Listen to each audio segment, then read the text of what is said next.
Este es un programa de fútbol.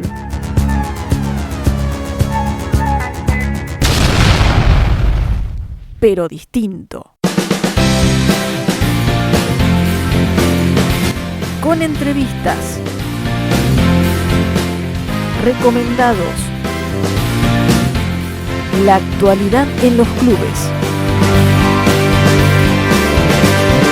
Cuestión de actitud. Apuntes para una historia del fútbol femenino de Tandil. Una idea, producción y realización de Tefa Yextel Torres.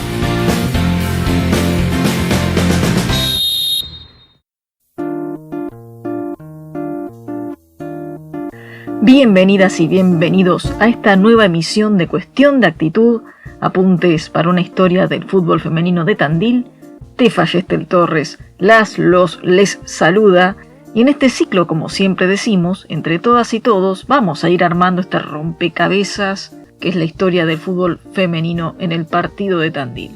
Si quieren comunicarse con nosotros, compartirnos fotos, nombres de jugadoras, de equipos, de entrenadores, nuestro Instagram es @cuestiondeactitud.futfemtandil y nuestro mail es cuestiondeactitud.futfemtandil@gmail.com. Y seguimos navegando por este electrocardiograma que es la historia del fútbol femenino, con picos, bajadas, baches. Irrumpe en 1914 la Primera Guerra Mundial y en buena parte de Europa los hombres se van al combate, a las trincheras, y los lugares que ellos dejan vacíos son ocupados por mujeres. Y entre esos lugares, las fábricas.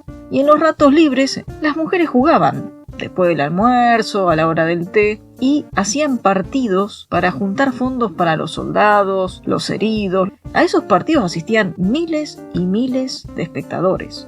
Uno de los equipos de fútbol femenino más famosos de esos años fue el Dick Kerrs Ladies Football Club, equipo de una fábrica que producía municiones en Inglaterra.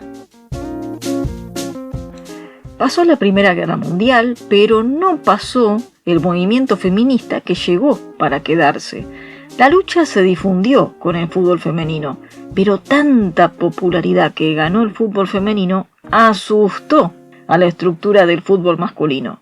En 1921, la Football Association de Inglaterra prohibió por decreto que las mujeres siguieran jugando al fútbol, con las excusas de siempre, que no eran capaces ni buenas para jugarlo desde lo físico, que mejor practicaran otros deportes menos rudos para no masculinizarse ni estropear su belleza, y que deportes como el fútbol eran supuestamente perjudiciales para la salud reproductiva de las mujeres. Y si esto de la prohibición les pareció un montón, la Football Association inglesa también instó o apretó a sus clubes y a otras federaciones europeas a que no usaran sus instalaciones para partidos femeninos. La prohibición duró 50 años, medio siglo de pelota parada para el desarrollo del fútbol femenino. Y quienes tuvieran la osadía de jugarlo, lo tenían que hacer en la clandestinidad, en canchas pequeñas y sin recursos.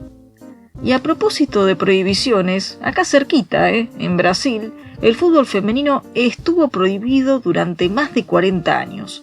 Desde 1941 hasta 1983, a las mujeres no se les permitió practicar fútbol, y como en la Inglaterra del fútbol femenino prohibido, en Brasil también se organizaron subterránea, clandestinamente, para jugarlo y gambetear esas leyes que lo prohibían.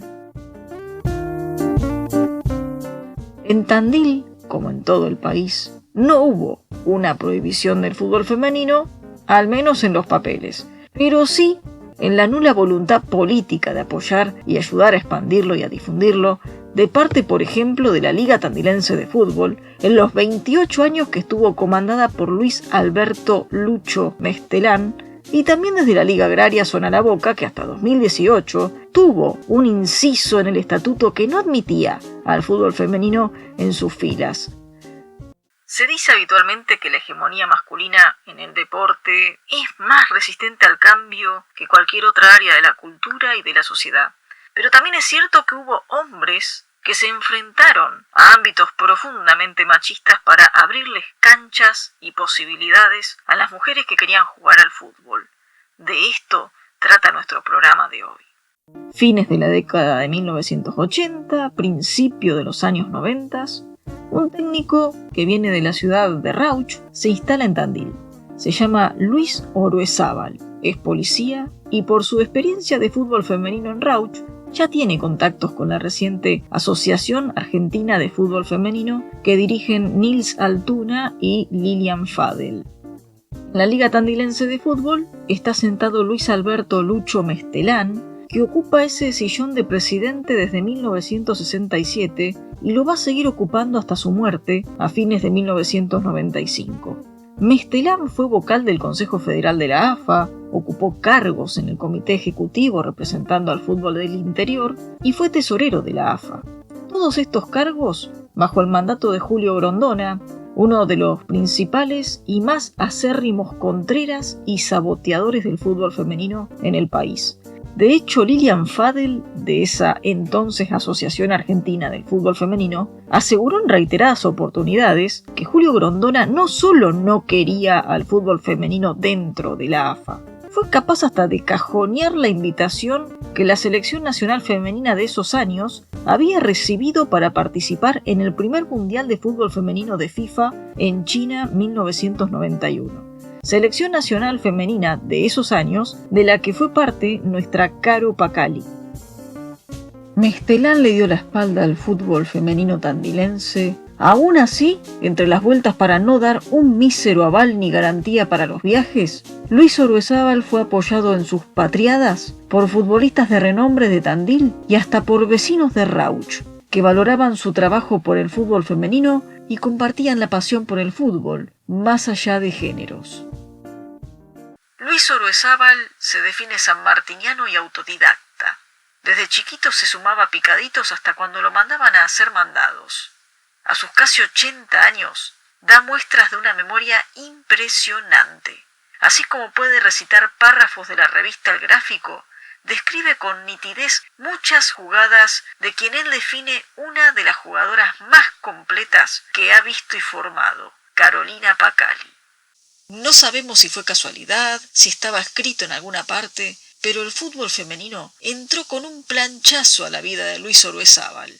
Intentó afianzarlo en Santa Marina, en Ferro, en varios clubes de Tandil. También aportó en el femenino de River, en el Independiente de Avellaneda. Pero si tiene una quijotada mayúscula para contar, que lo depositó en la historia grande del fútbol femenino nacional, fue la de hacer participar a aquel equipo que entrenaba en el Moreno y Arana en el Campeonato Premetropolitano Femigol 1990. Con otro escudo, con otro nombre, pero cuando se lea a la Ferrere, se tiene que leer Moreno y Arana de Tandil. En el fútbol femenino no fue mi iniciativa, fue de mis hijas y de la mamá de la arquera que habían arrancado ahí con equipos de fútbol de 8 y yo no iba ni a verlas. Eso fue en el 87 más o menos. Un día mi mujer me dice, pero ¿cómo vos que jugás al fútbol? Nos vamos a ir a verla, que yo fuimos. Bueno, perdieron 4-0 el equipo que ya estaban, era ahí en el campo que jugaban. Cuando regresamos, mi hija, que desgraciadamente ya no la tenemos, pero que es la que después me mete, me dice, bueno, a ver, vos que siempre tenés observaciones, ¿qué nos tenés que decir? Y yo digo, que usted le gana el partido a una sola jugadora. Y así había sido. Bueno, dice, porque el domingo que viene tenemos la revancha. Y bueno, le digo, si no hacen alguna cosita, van a volver a perder. Y bueno, me dice, según vos, ¿qué tenemos que hacer? Entonces yo le dije, mira, usted tiene un técnico, yo no soy el técnico. Bueno, pero ayudando un poquito, me dice. Tienen que aprender a jugar y a leer el partido, sobre todo. Parece que ya les digo a las demás, la cuestión que el otro partido lo empataron. Bueno, ahí fue donde a mí, la mamá de la arquera, me dice que tenía que ir un día que quería hablar conmigo, pero cuando entré estaban todas las jugadoras, algunas mamás, porque en esa época las mamás iban y tenían injerencia y te decían sus puntos de vista y cosas que también eran un aprendizaje, y el chico que era el técnico, que era un amigo mío. Dice, Luis, ¿sabes por qué le llamamos? Porque vos tenés que ser el técnico de nosotros. Le digo, no, el técnico lo tiene nadie. Por eso digo yo que la mujer es muy superior. No, sí, ya con él hablamos. Él está de acuerdo y él va a ser tu colaborador. Porque él dice que vos tenés carácter y que vos vas a hacer las cosas bien. Si vamos a jugar al fútbol, lo vamos a hacer en serio. Parece que les gustó y ahí arrancamos. Y entrenábamos al costado de la ruta. Y en el 89 nos venimos a vivir acá. Había jugadoras, pero estaba todo muy disperso. Acá no había equipo, no había nada. Estaba todo por hacer. Lo primero era conseguir una institución. Fuimos al Club Rivadavia, arrancamos. Seguida llamar al periodismo, darle difusión. Ahora, después estaba todo lo demás. El tema de que era un tema tabú. ¿Te acordás un número de cuántas chicas te llegaron a ese primer equipo que vos armaste? Entre 15 o 20. Y salimos enseguida a competir. Entrenamos atrás donde es Hierro Sánchez. Y en la plazoleta frente a la terminal. Cuando yo consigo que voy al Club Rivadavia, ahí hay un predio, una cancha chica que es la que se utiliza ahora. Pero bueno, era una cosa que tuvimos que hacer todo de nuevo. Limpiar hasta los baños. Que uno de los que nos ayudó a limpiar los baños fue el papá de Caro, Ricardo, un señor. Creo que lo que no hicimos en algunas casas, lo hicimos ahí. En la parte de atrás hay un tipo bar, y ahí nosotros, mi familia, trabajó, vendía sándwiches, hacían pasteles, empanadas, lo que fuera, porque el club no nos dio nada, nos dio lugar. Y con eso era lo que conseguíamos viajar. Me llaman a mí de Buenos Aires, que River iba a presentar el equipo porque iba a entrar en AFA. A mí me llaman y si quería ir con el equipo de Tandil, pero ¿cómo no vas a ir? Pido una reunión en el club, y bueno, les expongo, les digo, bueno, tenemos esto, así. Me miraron. Había que ir. No se podía, pero había que ir. Entonces me fui a Rauch y lo vi a Ricardo Balsegio. Tengo esta invitación así. Y no tenés plata, me dijo así. Sí, no tengo. Entonces me dice, bueno, ¿cuál es el problema? Te llevo, me lo pagas como puedas. Esas cosas también. Y él no tenía nada que ver con el fútbol. Ni siquiera con el de Tandil, ¿viste? Ni siquiera con el Tandil. Pero ¿qué pasa? Por eso digo yo, nosotros fuimos a representar a Tandil dependiendo en gran medida de esa persona. Sí. Eso es porque ha habido algo detrás de todo eso. Era mucha plata. Ahí estuvo Tandil. Cuando yo fui a Moreno y Arana, a mí me dijeron, ¿cómo con el equipo que tenés vos vas a ir al Club de los Negros? Así, no importó, fue donde más apoyo tuvimos. Luis Orbezábal, ex entrenador de fútbol femenino de distintos equipos en el Tandil de los 90s y de los años 2000. Había que expandirse. El primer año seguí trabajando en Rauch, entonces viajaba a dedo. Y yo a cada persona que me encontraba de donde fuera le preguntaba si había fútbol femenino para hacer la conexión. Trataba de relacionarme con todo el mundo. La competencia es lo que te da la superación, porque si vos te vas a quedar en un reducto chiquito y siempre vas a ser el mejor, pero eso solo no sirve. ¿Qué repercusión tuviste de tu iniciativa con el fútbol femenino acá en Tandil del ámbito tradicional del fútbol e incluso de la región? En la región sí, yo creo que me valoraron más como siendo ocurre afuera que acá. Y yo lo hice por Tandil. Tandil es el centro de esta zona. Soñaba siempre con una liga, con ver o que hubiera difusión, cómo se podía hacer, cómo nos podíamos nuclear. La liga sí estuvo ahí, pero nunca le dio bolilla. Y por la persona que ya no está más, que hoy tiene el nombre en el estadio de la tribuna. Yo pensé que teníamos a alguien a favor, en ese momento era el tesorero de la AFA. Y tuvimos la contra más grande. Tuvimos el gran problema acá de no poder representar a Tandil. Nosotros estuvimos en el primer campeonato de AFA. Ya estábamos en el boletín oficial, nosotros con la primera fecha que jugamos con Huracán de Luján. Al negarnos eso, yo llamo a un amigo de Ayacucho. ¿Cómo podemos hacer? Dame 2 horas, Luis. Me llama, me dice, mira, hay un club que quiere que lo represente. Porque ya se había corrido la bola, habíamos ido al club, estaban la gente reunida y qué sé yo. Y era el Club Sarmiento. Y le digo, sí, pero ¿y ahora cómo vamos a hacer con el presidente de la liga? Le digo, ¿estará de acuerdo? Está sentado acá, está esperando para firmar. Mirá qué diferencia. Bueno, voy y la presento allá y la rechazan de nuevo porque ya había habido un primer rechazo. ¿Qué hacemos? En ese momento la delegada de La Ferrer me llama y me dice, Luis, sabemos que tenés este problema, tenés el equipo y no puedes representar. Acá La Ferrer no tiene equipo y quiere jugar. Bueno, fui. Me atendió el presidente. 5 minutos me atendió. Me dice, bueno, yo ya sé quién es usted. Y ¿sabe una cosa? A mí el fútbol de mujeres no me gusta. Pero me joroban tanto y dice que usted tiene semejante equipo, que es una persona así, y que no voy a tener costo económico. No, le digo, yo descuéntelo. Bueno, así que me dijo, bueno, yo le doy las camisetas y los pantalones. Lo demás, hasta el vigilante se lo consiguió usted. Así. Listo. Y bueno, jugamos un año. Pero fue una locura, porque viajar desde acá hasta allá. Pero yo quería estar en el primer campeonato. Eso fue cuando se hizo oficial de AFA. Nosotros veníamos a jugar a la mañana, venían al club, bailaban con las más, estaban con el resto. Bueno, aparte vos tenías que incorporar, salían y así íbamos y jugábamos. Se jugaban ahí en la cancha de Soldati. Todos jugamos en la misma cancha, si se puede llamar cancha eso, pero bueno, ningún equipo de la zona iba, nosotros nomás íbamos. Y entonces a nosotros, bueno, nos tenían muy en consideración. Sentí que lo tenía que hacer, algo, no sé qué pasó, el Milken me dijo, bueno, vos, este es tu camino hoy. Yo dejo porque también vos te vas dando cuenta que allá todo iba cambiando. La sociedad fue cambiando. Entonces, el fútbol debería ser el mismo, con matices y ciertas cosas. Hoy la parte física es primordial y no la podés obviar. Era otro tipo de juego. Había mucho más tiempo para jugar, para pensar. Yo nunca le hice esa parte física, porque no lo sé. Sé lo básico. Ahora, la preparación mía era con la pelota, porque a la gente le gusta con la pelota. Ahora, lo hacía de otra manera. Los trabajos con pelota parada, como pegarle. Después sí, pero al principio les costaba, por ejemplo, echar un centro. ¿Cómo ves el cambio en el fútbol femenino desde aquellos comienzos a hoy? Está el crecimiento de la actividad.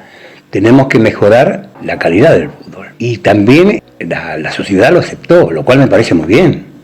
Antes era luchar, porque vos no era solamente conseguir jugadoras que jugaran al fútbol. Era muy difícil. Y después tenías el otro tema, porque se le ponían muchos motes, que esto, que son algunos hasta irreproducibles. Es muy lindo el fútbol jugado por aquellos que tuvieron trayectoria, por los que hoy tienen, los que juegan bien. Pero ver jugar a una mujer bien al fútbol no tiene precio. El fútbol femenino, hoy hay mucha gente que lo practica. Jugar es otra cosa. Se practica o entran a la cancha, como decimos, pero se corre mucho y se juega poco. Y en el trabajo con la pelota, lo que no te sale hoy te va a salir mañana y lo demás es laburar. Yo había chicas que les decía, bueno, ustedes agárrense una pelota de goma, lo que sea, contra una pared. Vos tenés que hacerte amigo de la pelota. Es tu herramienta. Vos no tenés otra cosa. Entonces eso es lo que a vos te va a ayudar. Cómo pegarle con distintas partes del pie. Cuanto más velocidad le pones vos a las cosas, es más difícil el control. No está el potrero. Y la inventiva juega en el fútbol. El potrero no tiene reemplazo. Porque la pelota la manejabas de una manera, cómo picaba, si hay viento por el que hay viento, pegarle de chanfle. Arrancabas con gente más grande que vos. Entonces vos tenías que demostrar y ir aprendiendo de ellos un montón de cosas. El fútbol me ha dado lo mejor en mi vida, diría yo. Porque a veces vos otras cosas las haces porque también tenés una necesidad, porque de algo tenés que vivir. Al fútbol no le pedí nada, pero me lo dio todo. A las chicas, a las que están, siempre es tiempo de aprender. Hay que perseverar. Siempre hay que tratar de, en cualquier cosa de la vida, ser libre. Poder hacer lo que uno quiere. Y lo que tiene el fútbol femenino, que al ser un deporte grupal, ayuda en muchos aspectos. Hay que encontrar las personas que lo puedan canalizar todo eso. Y las cosas que uno quiere, las tenés que hacer con pasión. Fui a la secundaria el primer año y lo aprobé y no quise ir más. Y mi padre no me dijo nada. Bueno, empecé a trabajar. Y me dijeron si nunca me arrepentí. Y no. Me dice, porque vos con lo que sabés tenías que haber sido abogado. Sí, pero yo hubiera sido abogado capaz que de buen dinero y todo.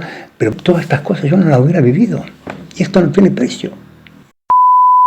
Luis Orbezábal, ex entrenador de fútbol femenino de distintos equipos en el Tandil de los 90s y de los años 2000.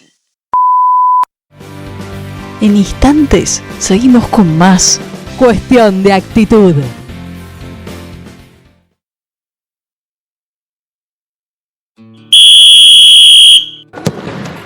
Entretiempo de recomendaciones. De libros, de documentales, de series, porque el fútbol es mucho más que hacer jugadas, pases y goles, muchachada. Y en este cuarto programa les vamos a recomendar el libro Femenino, el fútbol que no nos quisieron contar, libro de las periodistas españolas Inés Sánchez Osuna y Sara Portillo Maya, publicado por Editorial Libro Fútbol en 2021. Las autoras de Femenino, el fútbol que no nos quisieron contar, nos comparten en este ensayo la evolución global del fútbol femenino más allá de lo europeo, luchando contra lo inaccesible o la no existencia de información en varios países. Y en ese sentido, este libro también es una crítica a los medios de comunicación que han aportado bastante a que el fútbol femenino sea invisible.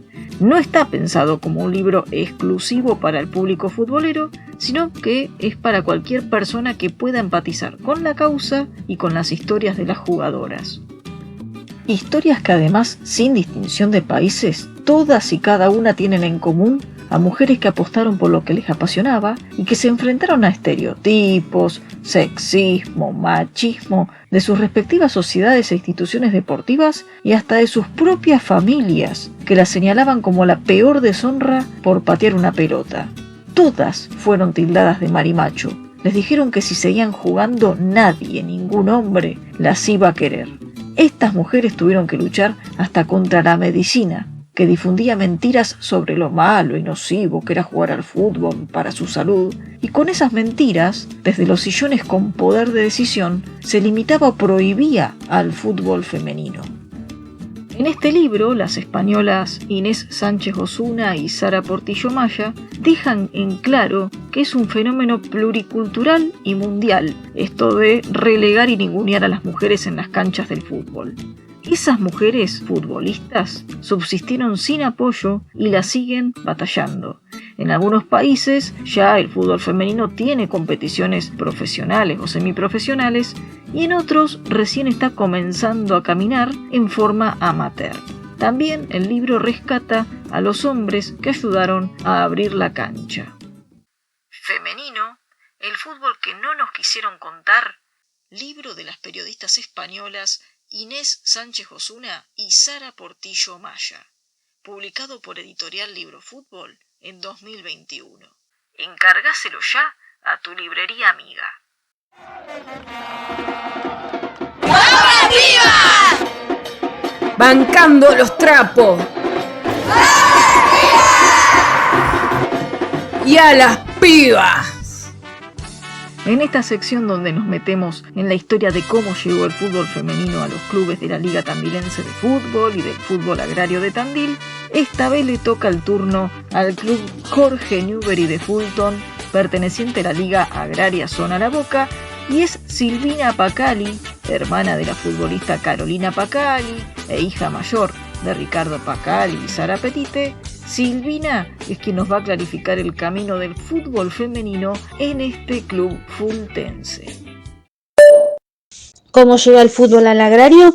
En el año 2018, mi hermana, teniendo en cuenta su paso por el fútbol de Tandil, convocó a 4 o 5 amigas de su edad, Alejandra Sandoval, Fernanda Olivera y algún par más de las que nosotros denominábamos viejas, porque ya eran chicas que habían jugado distintos torneos acá en Tandil, y viejas también, digo, y sin ánimo de ofender a nadie, por edad, eran chicas grandes.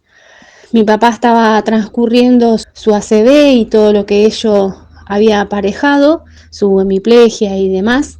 Entonces mis hijas, las 2 más chicas, Guillermina y Natalie, decidieron acompañar a la tía y hicieron un equipo, te diría que un rejuntado. Y allí fue que el primer partido juegan en la colonia Mariano Moreno.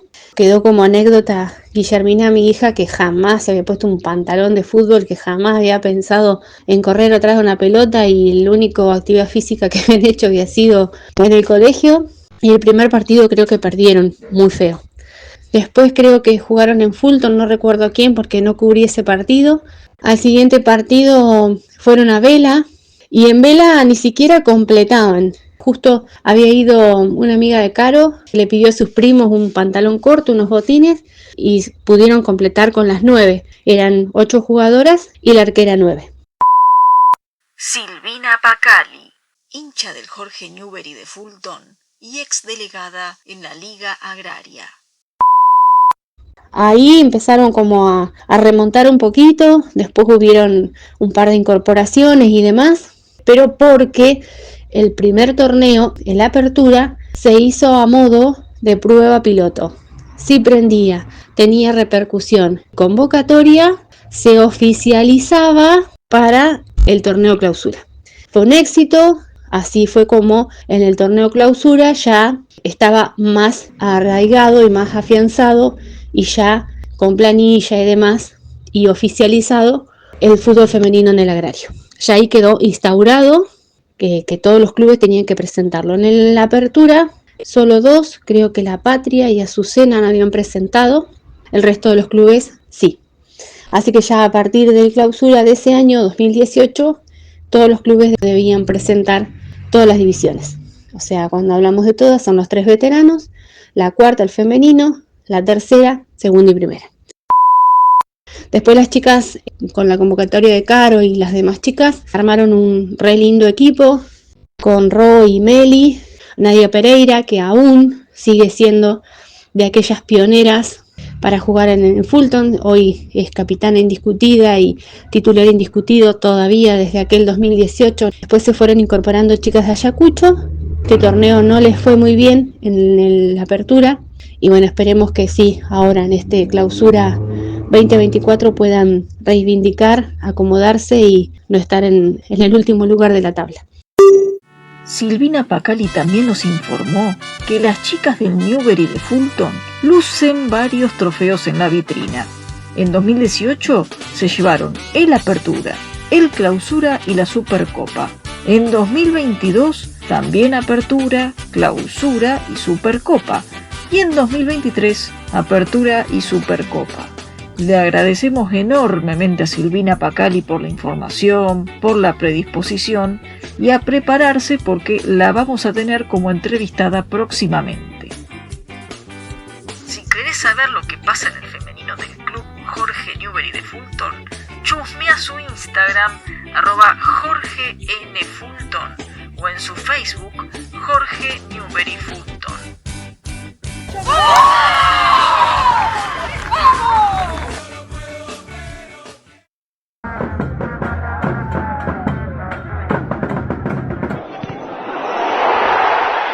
Cuento adicional.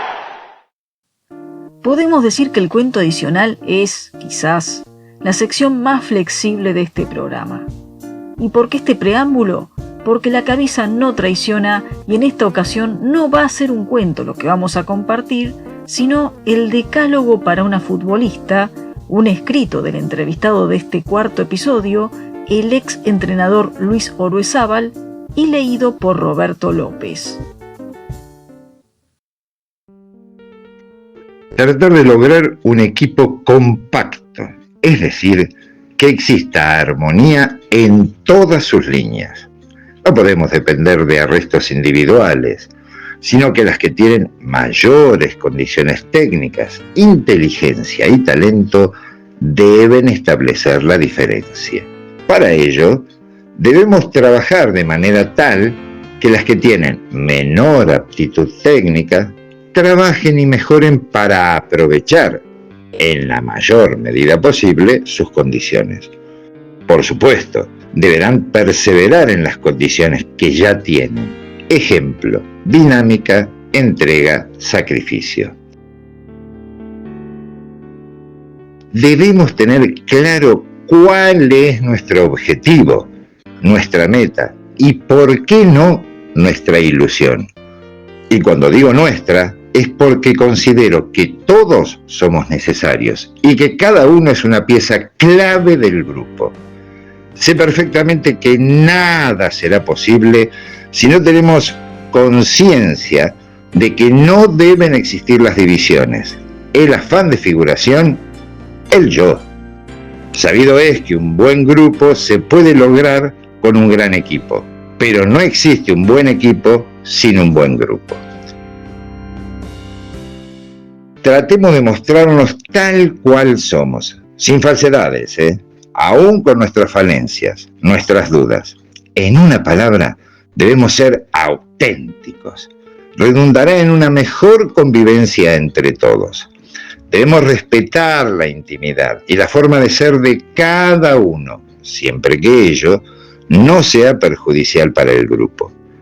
Tratemos de lograr un clima de armonía, poniendo ganas en cada entrenamiento, haciendo que cada uno de ellos sea un momento para disfrutar, para mejorar, encarándolo con alegría, distendidos, y siempre pensando en superarnos, tanto futbolísticamente como en lo personal y grupal.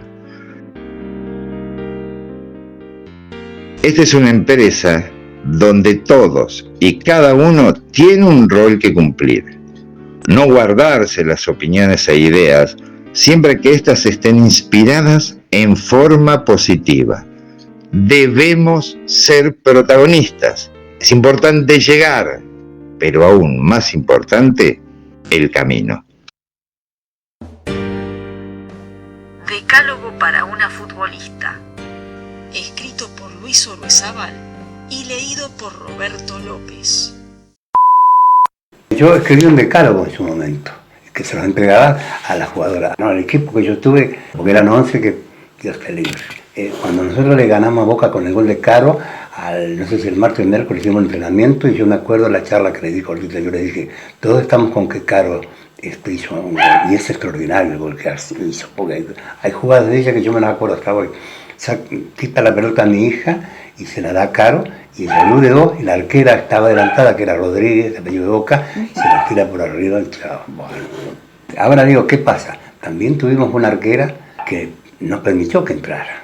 Una 2 que marcó, la 3, la 5 que quitaron, cómo se arma el juego. O sea, esa es la frutilla siempre del postre, pero el resto también acompañó. O sea que el triunfo es de todo, no hay vuelta que dar. Luis Orbezábal, ex entrenador de fútbol femenino de distintos equipos en el Tandil de los 90s y de los años 2000. Una vez me preguntaron un poco cómo era la definición de un equipo de fútbol, y yo le dije que en parte se asemejaba a un edificio. Alguien lo tiene, le digo, que diseñar, un arquitecto. Después viene el maestro mayor de obra, puede ser quizás el técnico. Después vos vas a tener distintos grados, digo, tenés el tipo que sabe hacer el trabajo fino, el azulejista, el que hacía los recortes, bueno, edificios antiguos, todos esos trabajos que se hacían afuera. Ese sería el tipo que le digo, juega bien, el que la presenta, el goleador, o lo que haga en el juego. Pero también tenés que tener el otro, le digo, el que hace la mezcla, el que labura, viejo. Ese es el peón, tiene que ser el marcador. Fabriquen los espacios, triangulación, manejar los nervios, nuestros y del contrario. Regular el esfuerzo, parte física. Disfruten todo esto, busquen lo que aman y disfrútenlo. A modo de cierre, para dejarla picando en el área, que quede la pregunta como una pelota flotando en el aire, el fútbol estuvo prohibido por ley para las mujeres en Inglaterra, en Alemania y en Brasil. Y en el resto del mundo, si bien no prohibido, estuvo condenado, estigmatizado socialmente. Sin embargo, los hombres no tuvieron ese impedimento. ¿Por qué será? ¿Tendrán algo, deportes como el fútbol, para ayudar al empoderamiento? ¿Habrá algo en el desarrollo de las capacidades del movimiento del cuerpo para lograr más emancipación y autonomía personal? El patriarcado sí ha sido muy consciente de esta importancia del deporte como herramienta y lo ha vuelto históricamente patrimonio del hombre. Así lo cuenta Matilde Fontecha Miranda en su libro El deporte se instala en las cavernas de la igualdad. El deporte como herramienta para empoderar, a través del bienestar, la diversión, la organización, el placer, el trabajo en equipo, la salud, incluso el autoconocimiento. Luchar para que las mujeres tengan los mismos derechos y oportunidades que los hombres en ese enorme territorio que es el deporte, no parece una trinchera para subestimar. Si se quieren comunicar con nosotros, nuestro Instagram es @cuestiondeactitud.futfemtandil y nuestro mail es cuestiondeactitud.futfemtandil@gmail.com. Hasta el próximo partido.